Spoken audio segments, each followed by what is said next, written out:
वे सुरक्षात्मक सूट पहनते हैं और फिर घर में प्रवेश करते हैं। एक कमरे में जब उन्हें विशाल मलबा मिलता है तो वे आश्चर्यचकित नहीं होते, लेकिन जब ब्रायन एक और कमरे में प्रवेश करता है तो उसे एक व्यक्ति दिखता है जो बिल्कुल उसी की तरह दिखता है। दोनों एक दूसरे पर बंदूक तानते हैं और जैसे ही क्लोन कुछ बकवास बोलने लगता है, ब्रायन क्लोन को गोली मार देता है। ब्रायन यह समझ जाता है कि इस घर के मलबे में लोगों को क्लोन करने की क्षमता है और कि पहले के 2 एरिक्स भी क्लोन हो सकते हैं। सवाल यह है कि असली एरिक कहां है। तभी फिनोला को गैरेज में खून मिलता है और एरिक की कार गायब है, तो वे शहर के चारों ओर धातु के घेरे में आते हैं।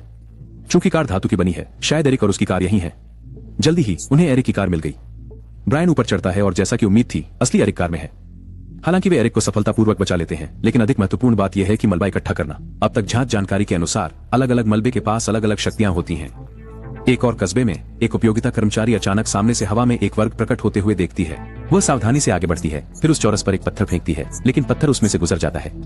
जैसे ही वह उस चौरस को देखती है, एक आकृति अचानक उसके अंदर प्रकट होती है। जब तक ब्रायन और फिनोला पहुंचते हैं, तब तक वर्ग गायब हो चुका होता है और उन्हें इसके फिर से प्रकट होने का इंतजार करना पड़ता है। रात को वर्ग सचमुच फिर से प्रकट होता है।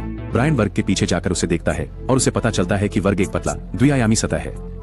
फिर फिनोला रेडियो का उपयोग करके वर्ग में मौजूद लड़की से संपर्क करती है, जो फिनोला को अपना नाम और घर का पता बताती है, और फिर वर्ग फिर से गायब हो जाता है। जल्द ही उन्हें लड़की की जानकारी मिलती है, जिससे पता चलता है कि लड़की का नाम निकोल है और वह 2019 से लापता है।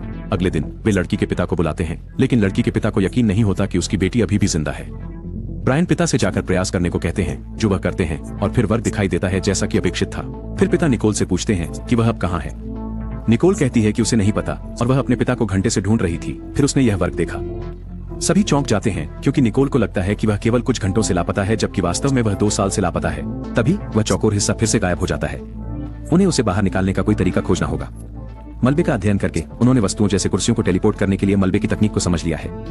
इसलिए वे एक बड़े मलबे के टुकड़े को खिसकाते हैं और वह चौकोर हिस्सा तुरंत प्रकट हो जाता है। अब वर्ग के अंदर के लोग साफ तौर पर दिखाई दे रहे हैं और निकोल अपने हाथ से विमान को छूती है, लेकिन फिर भी बाहर नहीं निकल पाती। इसलिए CIA विमान को मलबे से सीधा मारता है, जिससे दूसरे स्थान तक एक चैनल खुल जाता है। फिर फिनोला निकोल का हाथ पकड़ती है और उसे बाहर निकालती है। निकोल के साथ कई और लोग भी बाहर आ जाते हैं। उनमें से कुछ लोग दशकों से अंदर फंसे हुए थे। ये टीवी शो डेब्रेस के पहले 3 एपिसोड का सारांश है। अगर आपको पसंद आए तो शो देखिए। मैं मूवी ऐप हूं। देखने के लिए धन्यवाद।